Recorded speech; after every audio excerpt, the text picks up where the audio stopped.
Students, अपनी पिछली कक्षाओं में हम लोगों ने बेसिकली बुद्धि की परिभाषा पे जो है वो विशेष ध्यान दिया था और उससे रिलेटेड जितने प्रश्न बन सकते थे वो हमने करने का प्रयास किया था। उसकी विशेषताओं को हम लोगों ने कर लिया था। देन बुद्धि का स्वरूप यानी कि उसका नेचर क्या होता है हमने वो जानने का प्रयास किया था। आज की क्लास में हम लोग बुद्धि के प्रकार की बात करेंगे कि बुद्धि कितने प्रकार की होती है। ठीक है, तो आज का जो हमारा टॉपिक होगा आज की क्लास का वो होगा बुद्धि के प्रकार अर्थात टाइप्स और काइंड ऑफ इंटेलिजेंस। ठीक है, ये आज का जो है हमारा टॉपिक होगा जिसपे आज की क्लास जो है हम लोग डिस्कस करेंगे। बुद्धि के प्रकार यानी कि टाइप्स और काइंड ऑफ इंटेलिजेंस कितने प्रकार का होता है और हम लोग जो है इसको कितने भागों में विभाजित कर सकते हैं, हम इन बातों पे आज हम लोग चर्चा करेंगे। तो पिछली क्लास में ही मैंने आपको बोला था कि बुद्धि कोई ऐसी वस्तु नहीं है जिसको हम देख करके ये विचार कर लें कि कितने किलो की है, कितने ग्राम की है ये, या कितनी मोटी है, पतली है, कितने सेंटीमीटर की है, कितने मीटर की है। हम इसको आइडेंटिफाई नहीं कर सकते हैं। इनफैक्ट विभिन्न प्रकार के मनोवैज्ञानिकों ने भी इस पर जो है वो बहुत कार्य करने का प्रयास किया और इसको फाइंड आउट करने का प्रयास किया, लेकिन सभी के सभी क्या रहे, इस चीज को, इस तथ्य को उजागर करने में जो है कहीं ना कहीं अपने आप को असफल और असहज महसूस करने लगे। लेकिन उन्हीं मनोवैज्ञानिकों में से एक मनोवैज्ञानिक थे थॉर्नडाइक।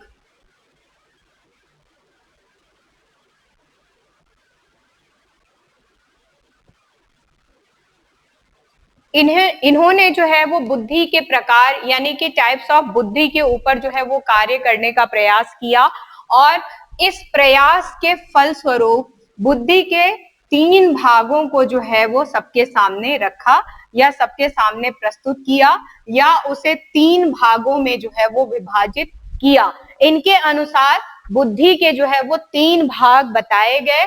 क्या क्या वो भाग हैं, हम लोग एक एक भाग को जो है वो देखने का प्रयास करते हैं। सबसे पहले इन्होंने बताया कि बुद्धि अमूर्त होती है, इसलिए पहला भाग हो गया अमूर्त बुद्धि। दूसरा भाग इन्होंने बताया कि बुद्धि जो है सामाजिक होती है, तो सेकंड भाग आ गया सामाजिक बुद्धि का। तीसरा भाग उन्होंने बताया गामक या इसे यांत्रिक बुद्धि भी जो है वो कहा गया। ये 3 जो है वो प्रकार बताए थॉर्नडाइक ने बुद्धि के। अमूर्त बुद्धि, अच्छा इंग्लिश में भी लिख देते हैं, इसको बोलते हैं एब्स्ट्रैक्ट इंटेलिजेंस, ये आप समझ जाएंगे। सामाजिक बुद्धि यानी कि सोशल इंटेलिजेंस, और गामक या यांत्रिक बुद्धि अर्थात मोटर और मैकेनिकल इंटेलिजेंस। तो ये 3 प्रकार की जो है वो बुद्धि हमारे सामने जो है अभी दृष्टिगत हो रही है। एक एक को जो है हम लोग डिटेल में लेने का प्रयास करेंगे कि ये बुद्धि क्या है, किस तरीके से है, हम कैसे आइडेंटिफाई कर सकते हैं, हम कैसे इसको समझ सकते हैं, हम कैसे जो है वो बालक के विकास के संदर्भ में जो है इन तीनों को एक साथ कोरिलेट कर सकते हैं, या बाल मनोविज्ञान के अंतर्गत हम इनको किस तरीके से अपने कोर्स के अंदर जो है अध्ययन में शामिल कर सकते हैं। तो सबसे पहले हम आते हैं अमूर्त बुद्धि। अमूर्त बुद्धि की अगर मैं बात करती हूँ तो मैंने आपको पहले भी बताया था, अमूर्त ये जो शब्द है ना, ये शब्द सुन करके ही हमें ये चीज समझ में आ जाती है कि अमूर्त का मतलब होता है जो हमारे सामने साक्षात रूप में नहीं है। ठीक है, जो हमारे सामने साक्षात रूप में नहीं है, जिसको केवल और केवल हम क्या कर रहे हैं, सोच रहे हैं, उसका एक विजुअल जो है हम लोग क्रिएट कर रहे हैं, एक हाइपोथेटिकल व्यू जो है उसका प्लान कर रहे हैं, इसे हम क्या कहते हैं, अमूर्त कहते हैं। अब वो अमूर्त बुद्धि जो है वो क्या है, कैसे है, ये बेसिकली हम लोग इसके अंतर्गत देखेंगे। तो अमूर्त बुद्धि की जब मैं बात करती हूं तो कुछ टर्म्स हमारे सामने आते हैं। क्या टर्म्स हैं ये? ज्ञान अर्जन के लिए, ज्ञानार्जन के लिए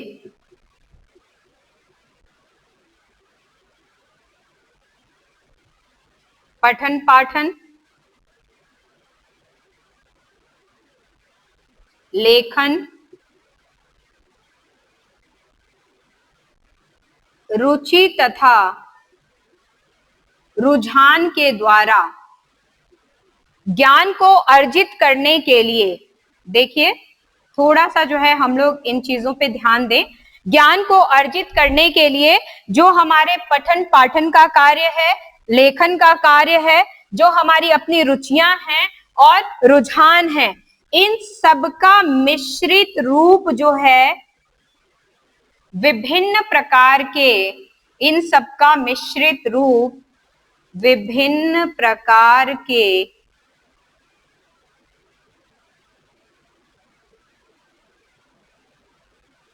संकेतों, चिन्हों, शब्दों,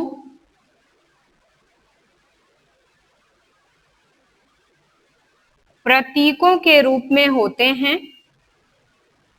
ठीक है, ज्ञान को अर्जन करने के लिए पठन पाठन, लेखन, रुचि और रुझान, इस प्रकार के जो हमारे रूप होते हैं, प्रतिरूप होते हैं, उनको हम विभिन्न संकेतों, चिन्हों, शब्दों, प्रतीकों के माध्यम से जब समस्याओं का समाधान किया जाता है,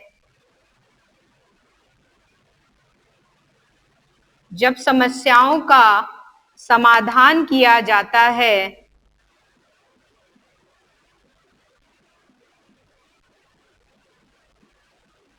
तो अमूर्त बुद्धि सक्रिय होती है। तो अमूर्त बुद्धि सक्रिय होती है। ठीक है, आप लोगों को समझ में आ गया होगा। बिल्कुल सिंपल सा जो है वो तथ्य है, सिंपल सा फैक्ट है, आप इसको ध्यान रखें। अमूर्त बुद्धि से तात्पर्य है ज्ञान का अर्जन तो हमारा हो ही रहा है, लेकिन साक्षात रूप में जो है हम उसको दृष्टिगत नहीं कर सकते हैं, हम उसको देख नहीं सकते हैं। ये हमारे जो विभिन्न क्रियाकलाप है, चाहे हम पढ़ रहे हैं, चाहे हम लिख रहे हैं, चाहे हम उसमें किसी प्रकार का रुचि दिखा रहे हैं, हमारा किसी प्रकार से रुझान बन रहा है, और इन सबको मिला करके हम विभिन्न प्रकार के संकेतों, चिन्हों, शब्दों, प्रतीकों के माध्यम से जब समस्याओं का समाधान कर रहे हैं, तो वो जो समस्या का समाधान हुआ, बेसिकली जो समस्या समाधान का जो तथ्य है, समाधान के पश्चात की जो हमारे सामने एक वातावरणीय क्रियाकलाप है, या हमारे सामने जो उस समय का एनवायरमेंट है, उसको देख करके ये कहा जा सकता है कि यहाँ पे अमूर्त बुद्धि जो है वो क्या थी, सक्रिय थी। अब इस प्रकार की बुद्धि का प्रयोग जो है हम कहाँ कहाँ देख सकते हैं, हम कैसे समझेंगे या हम कैसे जानेंगे कि हमारी अमूर्त बुद्धि जो है वो क्रियाशील है। आप लोग ये डायग्राम जो है वो बनाते चलें अपनी कॉपी में, सो दैट आप लोगों के पास भी जो है जब डायग्राम आपके पास रहेगा तो कहीं ना कहीं मुझे लगता है पढ़ने में जो है वो इजी होता है, पढ़ाई जो है हमारी अच्छी तरीके से हो पाती है। कहाँ कहाँ पे किस किस जगह पे जो है हम इसको प्रयोग में लेते हैं या कहाँ पे हम इसको देख सकते हैं। गणित के सूत्रों को हल करने में,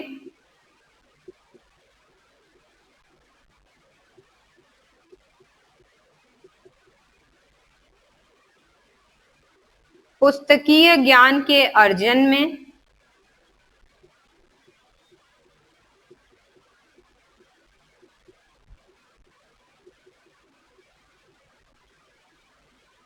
दार्शनिक तथ्यों में,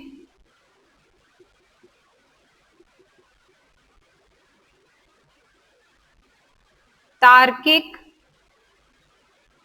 विषयों को समझने में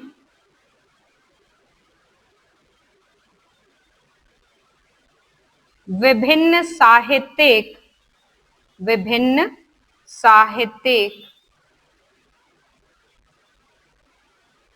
रचनाओं की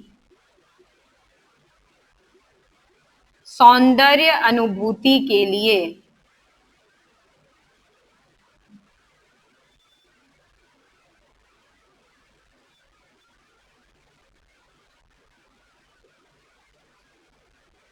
ठीक है। ये कुछ पॉइंट्स हमारे सामने हैं कि हम कहाँ कहाँ जो है अमूर्त बुद्धि को प्रयोग में लेते हैं। गणित के जो सूत्र होते हैं, जो मैथमेटिक्स के जो हमारे सामने सूत्र होते हैं, जब हम क्वेश्चंस को सॉल्व करते हैं या सम्स को जो है वो सॉल्व करने की कोशिश करते हैं, तो वहां पे विभिन्न प्रकार के जो हमारे तर्क वितर्क की प्रक्रियाएं होती हैं, उनसे हम गुजरते हैं विभिन्न संकेतों के माध्यम से, या जो हमने अर्जित ज्ञान जो है अपने पास रखा हुआ है उनका प्रयोग करके जो है हम लोग उसको सॉल्व करने का प्रयास करते हैं। पुस्तकीय ज्ञान के अर्जन में, यानी कि पुस्तक में जो लिखा हुआ है वो तब तक केवल एक लिखावट रहेगी जब तक कि हम उसको अपने दिमाग में, अपने जहन में न बिठाएं। और दिमाग में और जहन में बिठाएंगे कैसे हम लोग? जैसे मैंने आपको बोला था कि अमूर्त बुद्धि जो है वो जब भी हम लोग जो है वो कोई ज्ञान का अर्जन करते हैं तो एक जरिया, एक माध्यम के द्वारा करते हैं। हम कैसे अर्जित करते हैं? हम या तो उसको पढ़ते हैं, या तो हम उसको लिखते हैं, या तो हम उसमें अपनी रुचि जो है वो पैदा करते हैं, या उसके प्रति किसी भी प्रकार का रुझान हमारे मन में होता है। तो हम विभिन्न विधियों के माध्यम से क्या करते हैं? पुस्तकीय ज्ञान का अर्जन करते हैं। दार्शनिक जो होते हैं, दर्शन शास्त्र में अगर आप जाएंगे, अगर आप फिलोसॉफिकल टर्म्स में जाते हैं, फिलोसफी का कोई भी एक टॉपिक अगर आप उठा करके पढ़ने का प्रयास करते हैं, तो आप देखेंगे अगर 10 लोग उस टॉपिक को पढ़ रहे हैं, अगर 10 लोगों के भावों को अगर पूछा जाए कि उसका पढ़ने का आउटपुट क्या निकला, अगर किसी दार्शनिक के विचारों को पढ़ा जा रहा है, दार्शनिक के किसी तथ्य को अगर पढ़ा जा रहा है और 10 लोग एक ही साथ बैठ करके पढ़ रहे हैं, और आप अलग अलग उनके विचारों को जानने की कोशिश कीजिए कि उस दार्शनिक के तथ्य को पढ़ करके आपको क्या समझ में आया, आप अपने भावों को प्रकट करें। तो मैं दावे के साथ कह सकती हूं उन 10 लोगों में आपको कुछ ना कुछ 10 लोगों में 5-7 प्रकार के भाव जो है वो अलग अलग नजर आएंगे। क्यों? क्योंकि अलग अलग तरीके से लोगों ने क्या किया है, उस भाव का अर्जन किया है। यानी कि दार्शनिक के उस पॉइंट को क्या किया है, अलग अलग तरीके से जो है वो अर्जित किया है। इसी वजह से इसको अमूर्त कहते हैं। अगर हमने देखा होता, समझा होता कि उस दार्शनिक ने पर्टिकुलरली किस बात पे जो है वो जोर डाला है या किस तथ्य से रिलेटेड, अगर हमें ये पता होता तो वो पॉइंट जो है मूर्त रूप में हमारे सामने होता, हमें पता होता कि हाँ इसीलिए किया गया, लेकिन हमने उसको समझने का प्रयास किया तो ऑलरेडी हमारे सामने अमूर्त था। तो इस तरीके से हम क्या करते हैं, दार्शनिकों के जो है वो तथ्यों को हम लोग समझने का प्रयास करते हैं। तर्क वितर्क के द्वारा, जो तार्किक जितने भी विषय होते हैं जिसमें आप तर्क और वितर्क करते हैं, आप जो है कुछ ऐसे संकेतों का प्रयोग करते हैं, कुछ गणितीय सूत्रों का प्रयोग करते हैं, कुछ कैलकुलेशंस को प्रयोग में लेते हैं, आप उसको भी समझने में इसका प्रयोग करते हैं। और विभिन्न प्रकार की साहित्यिक रचनाएं होती हैं, उन रचनाओं की जो अनुभूतियां होती हैं, यानी कि अनुभूतियों से तात्पर्य मैं यहाँ पे जरूर जिक्र करना चाहूंगी सौंदर्य अनुभूति। जो रचनाकार की जो रचना है, रचना अगर मैं देखूं, मैंने चूंकि यहाँ पे शब्द ही लिखा है साहित्यिक, तो साहित्यिक से तात्पर्य है कि वो आपके सामने लिखित रूप में है। ठीक है, आपके सामने किसी भी तरीके से वो लिखित रूप में है, आपके सामने दिख रहा है, दृष्टिगत हो रहा है, आप उसका अध्ययन कर पा रहे हैं, आप उसको पढ़ पा रहे हैं, लेकिन जो समझने का तरीका है वो क्या होगा, बिल्कुल डिफरेंट तरीके का होगा।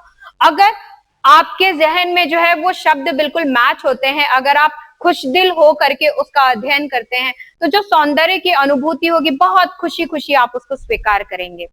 अगर आप किसी ऐसी स्थान पे बैठ करके उसकी अनुभूति करते हैं जो बिल्कुल प्राकृतिक वातावरण से जो है वो भरपूर है, वहां पे बिल्कुल हरियाली है, प्राकृतिक जो हमारे अनुभव है, पेड़ है, झरना है, चिड़िया जो है वो चहक रही हैं, और ऐसी जगहों पे अगर बैठ करके हम किसी साहित्य का अध्ययन करते हैं या उसको समझने का प्रयास करते हैं, तो कहीं ना कहीं इसको ग्रहण करने की अनुभूति अलग तरीके की हुई। बिल्कुल स्ट्रेस लेकर के किसी चीज को आप पढ़ रहे हैं, किसी साहित्य को पढ़ रहे हैं कि आज तो मुझे खत्म करना है और इसका एक कंक्लूजन देना है, तो अगर आपने ये सोच के साथ उसको पढ़ना शुरू किया तो कंक्लूजन केवल देने के हिसाब से, यानी कि आप उसको समराइज करने के हिसाब से उसका अध्ययन स्टार्ट करते हैं तो उसकी अनुभूति भी अलग हुई। तो विभिन्न प्रकार की जो साहित्यिक रचनाएं हैं उनकी अनुभूतियों को जो है वो, उनके सौंदर्य की अनुभूतियों को जानने के लिए भी क्या है, ये अमूर्त बुद्धि जो है वो कारगर सिद्ध होती है या वहां पे क्रियाशील होती है। तो ये हमने जो है अभी हमारा पहला जो पॉइंट है या पहला प्रकार है बुद्धि का, एज पर थॉर्नडाइक हमने क्या किया, इसको पूर्ण कर लिया। अब दूसरे पे आते हैं हम लोग, सामाजिक बुद्धि। सामाजिक बुद्धि क्या है और इसके अंतर्गत जो है हम लोग किन किन तथ्यों को समाहित करते हैं और कैसे हम लोग इसका प्रयोग करते हैं, अब हम लोग ये जानने का प्रयास करेंगे। तो देखिए इसका संबंध, अगर मैं सामाजिक बुद्धि की बात करूं तो इसका सीधा सीधा संबंध व्यक्तिगत कार्य और सामाजिक कार्यों से होता है। व्यक्तिगत कार्य और सामाजिक कार्य से क्या होता है, इसका सीधा सीधा संबंध होता है। और इन दोनों के अंदर जो समन्वय है, इन दोनों के, यानी कि हमारे व्यक्तिगत कार्य और हमारे सामाजिक कार्य, इन दोनों के अंदर का ये जो समन्वय वाला जो भाग होता है, ये हमारी सामाजिक बुद्धि को क्या करता है, प्रदर्शित करता है या उसको उजागर करता है या हमारे समक्ष क्या करता है, प्रस्तुत करता है। इस सामाजिक बुद्धि के कारण ही, ये जब बुद्धि होती है इसके कारण ही व्यक्ति अपने व्यवहारों को, व्यक्ति अपने व्यवहारों को दूसरों के समक्ष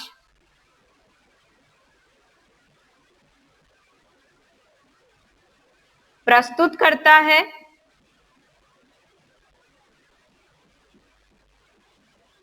और इसी व्यवहार के द्वारा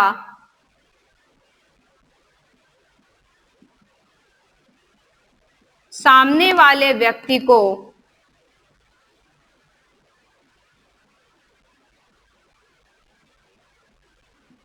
प्रभावित भी करता है, प्रभावित भी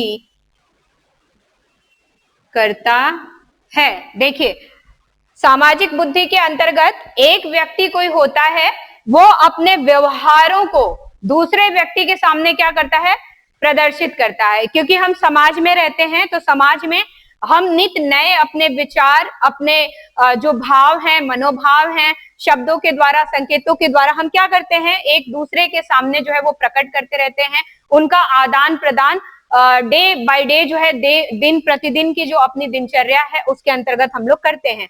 तो व्यक्ति अपने व्यवहारों को दूसरे के समक्ष प्रस्तुत करता है और प्रस्तुत करने के बाद जो है उस व्यवहार से दूसरे को क्या करता है, इन्फ्लुएंस करता है, प्रभावित करता है। और ये जो इन्फ्लुएंस या ये जो प्रभाव होता है, देखिए ये क्या करता है, व्यक्ति में प्रसन्नता, मिलनसार,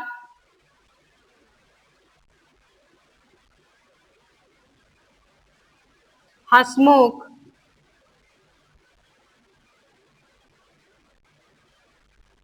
सामाजिक आदि विचारधाराओं के या आदि इस प्रकार के जो है वो व्यक्तित्व से क्या होते हैं, ये लोग परिपूर्ण होते हैं। ठीक है, एक व्यक्ति जो अपने व्यवहारों के माध्यम से दूसरे व्यक्ति को प्रभावित कर रहा है, वो व्यक्ति क्या होगा, उस व्यक्ति के अंदर अगर हम लोग देखें तो वो एक प्रसन्न व्यक्ति होता है। क्यों? क्योंकि वो अंदर से प्रसन्न है, तभी जाके वो दूसरे को क्या कर रहा है, प्रभावित कर रहा है, इन्फ्लुएंस कर रहा है। मिलनसार है, इसी वजह से वो अपने आप को एक्सप्रेस कर रहा है और दूसरों तक जो है अपनी भावनाओं को पहुंचाने का प्रयास कर रहा है। हंसमुख है, ऑब्वियसली बहुत सॉफ्ट नेचर का है, इस वजह से जो है वो दूसरों के सामने जो है कुछ प्रस्तुत कर रहा है। और सामाजिक है, यानी कि सोशल है, इसी वजह से वो समाज के अन्य व्यक्तियों के साथ जो है वो इंटरैक्ट हो रहा है। तो अब अगर ये देखा जाए कि आपकी जो सामाजिक बुद्धि है ये किस प्रकार से कहाँ पे बेसिकली प्रयोग में ली जाए या कहाँ पे प्रयोग में ली जाती है, ये बेसिक कॉन्सेप्ट था, मैं इसको मिटा रही हूँ। इस प्रकार की बुद्धि का प्रयोग जो है यानी कि सामाजिक बुद्धि का प्रयोग जो है कौन लोग करते हैं या किस क्षेत्र में इसको देखा जाता है? थॉर्नडाइक के अनुसार कौन लोग इसका प्रयोग करते हैं? तो हमारे पास कुछ तथ्य हैं। सामाजिक कार्यकर्ता,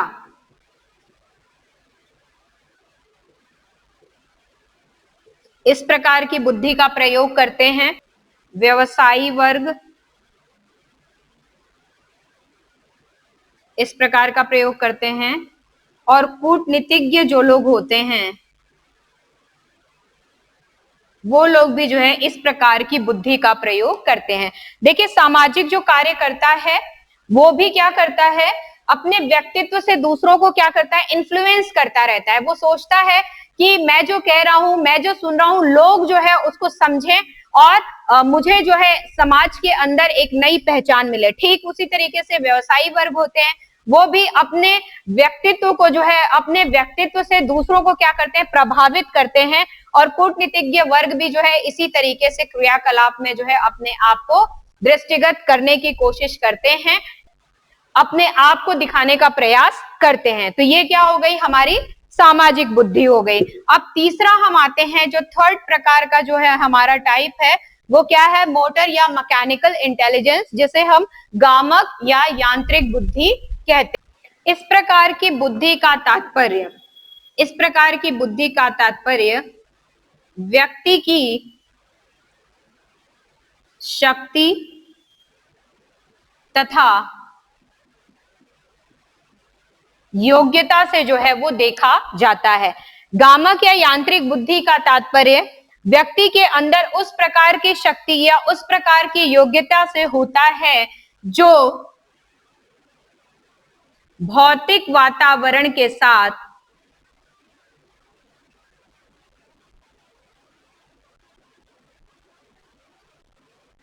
क्रिया करने में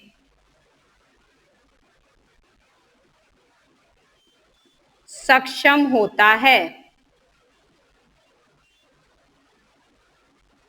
ठीक है, जैसे आपने देखा होगा, अगर हम लोग देखें, छोटे छोटे बच्चे होते हैं जो आपके घर में भी होंगे, प्रैक्टिकली व्यवहारिक रूप में बता रही हूं। आप छोटे बच्चों को एक खिलौना ला करके दे दीजिए। जब भी हम खिलौने को देते हैं और बच्चे को बोलते हैं कि खेलो, तो बहुत सारे बच्चे क्या करते हैं, उस खिलौनों को खेलने की बजाय वो उसको तोड़ना चालू कर देते हैं। उसके पेंच इधर उधर से निकाल देंगे, पार्ट्स को जो है वो अलग अलग तरीके से निकाल करके फिर उसको जोड़ने का प्रयास करने लगते हैं कि यानी कि ये फिट कैसे हुआ था, ये चलता क्यों है, इसमें चाबी क्यों ऐसे भरते हैं, इसको क्यों ऐसे घुमाते हैं, घुमाने का प्रोसेस क्या है, कहाँ से जो है ये हमारा ऐसे हाथ लगाने से ये स्टार्ट होता है। तो उनके दिमाग में बहुत सारी ऐसे तथ्य, बहुत सारी ऐसी क्रियाएं जो है वो चलती रहती हैं जो मजबूर करती हैं कि वो उस खिलौनों को प्रॉपरली खेलने की बजाय जो है उसका जो प्रोसेस क्या है, उसके अंदर फीड वो टॉय किस प्रकार से चल रहा है, किस प्रकार क्रियान्वित हो रहा है, वो उस क्रिया के अंदर जो है वो ज्यादा डूब जाते हैं।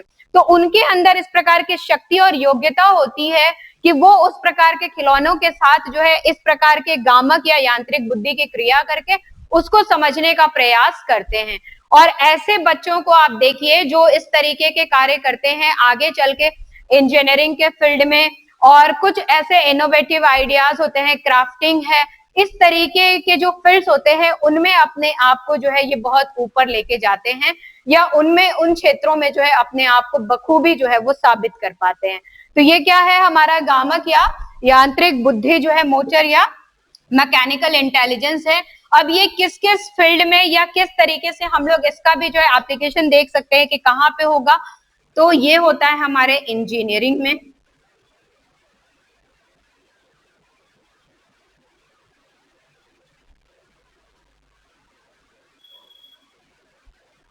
कारीगरों में,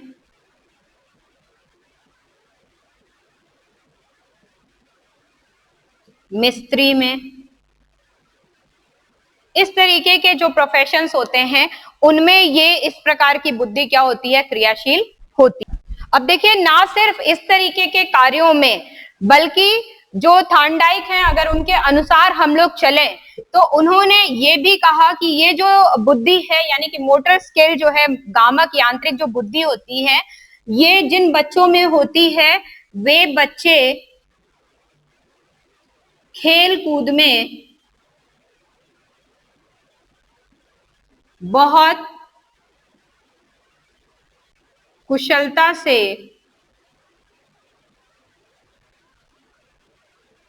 स्वयं को प्रदर्शित करते हैं।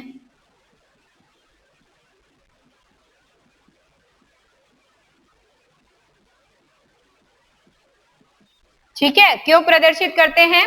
क्योंकि वही मैंने आपको जो दो तथ्य बताए थे, क्योंकि उनके पास जो है योग्यता भी है और उनके पास शक्ति भी है, उस खेल से संबंधित उनके पास शक्ति भी है, उनके पास योग्यता भी है। इस वजह से जो भी खेल, जो भी गेम वे खेलते हैं उसमें वे अपने आप को साबित कर पाते हैं, अपनी कुशलता को प्रदर्शित कर पाते हैं। तो ये तीन प्रकार के जो है वो बुद्धि आज हमारी क्लास में हम लोगों ने पढ़ने का प्रयास किया कि थॉर्नडाइक के अनुसार जो है वो तीन तरीके की बुद्धि जो है उन्होंने बताया।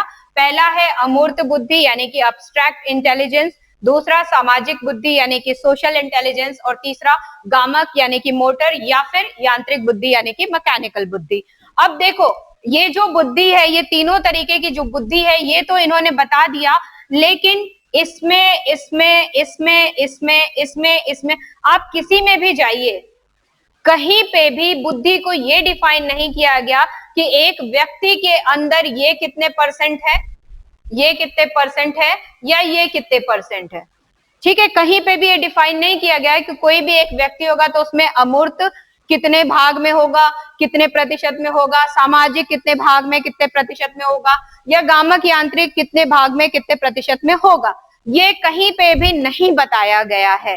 ये तीन प्रकार के होंगे, लेकिन वातावरणीय कारकों के अनुसार, वंशानुगत कारकों के अनुसार, और जो व्यक्ति की अपने स्वयं की परिस्थिति होती है जिनके साथ वो अपनी प्रतिक्रिया, क्रिया प्रतिक्रिया करते हैं, उन वातावरणीय कारकों के अनुसार जो है ये जो बुद्धि के भाग हैं उनमें जो है वो ऊपर नीचे यानी कि घटाव और बढ़ाव जो है वो चलता रहता है। किसी में हो सकता है ये ज्यादा हो, किसी में हो सकता है ये ज्यादा हो, किसी में हो सकता है ये ज्यादा हो, किसी किसी में ऐसा हो सकता है कि आपको ये तीनों ही पूरी तरीके से दृष्टिगोचर ना हो, किसी किसी में आपको ये तीनों ही थोड़े थोड़े थोड़े थोड़े दिखते हो और आपको लगता है कि वाह क्या आदमी है यार, ये तो सभी तरीके से, मतलब इसके अंदर तो कोई कमी नहीं निकाल सकते हम लोग।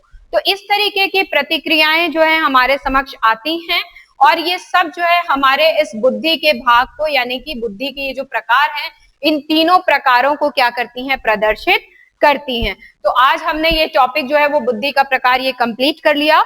नेक्स्ट टॉपिक जो है हम लोग बुद्धि के सिद्धांत पे चलेंगे, और मैं आपको बता दूं कि अब इसके बाद जो हम लोग टॉपिक पढ़ेंगे वो इंपॉर्टेंट टॉपिक्स हैं, क्योंकि एग्जामिनेशन पॉइंट ऑफ व्यू से उनसे क्वेश्चंस ज्यादा आते हैं। जो बुद्धि के आपके सिद्धांत हैं, जितने भी सिद्धांत है, सभी सिद्धांतों से प्रश्न आपके बनते हैं। देन उसके बाद हम आईक्यू की बात करते हैं। आईक्यू के अंदर जो बुद्धि लब्धि है, बुद्धि लब्धि से भी बहुत सारे एग्जामिनेशंस के अंदर जो है वो क्वेश्चंस बनते हैं।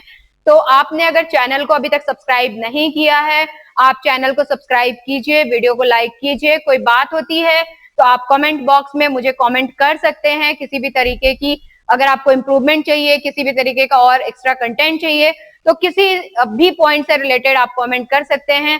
एंड अगर हो सके तो आप अपने फ्रेंड्स और अपने जानकारों के बीच में वीडियो को शेयर कीजिए, सो दैट वो भी इस बात से जो है, इस तथ्य से अवेयर रहें, क्योंकि ये पूरा बुद्धि के ऊपर यानी कि इंटेलिजेंस के ऊपर मैं ये पूरा सीरीज ही लेकर के चल रही हूँ, जो कि बहुत सारे वीडियोस के अंदर कंप्लीट होगा। जो बुद्धि है सिंपल सा सुनने में जो है बिल्कुल दो शब्द का जो है ये एक दो अक्षर का ये एक शब्द लगता है, बट इसके अंदर बहुत सारी चीजें समाहित होती हैं। इसमें ग्रुप ऑफ वीडियोस जो है वो शामिल होंगे, चेन ऑफ वीडियोस आप कह लीजिए इसको, बहुत सारे वीडियोस इसमें आगे और भी आएंगे। तो अगर आपने अभी तक भी चैनल सब्सक्राइब नहीं किया है तो प्लीज आप चैनल सब्सक्राइब कीजिए। कोई प्रॉब्लम है तो आप मुझसे बात कर सकते हैं। Thank you so much.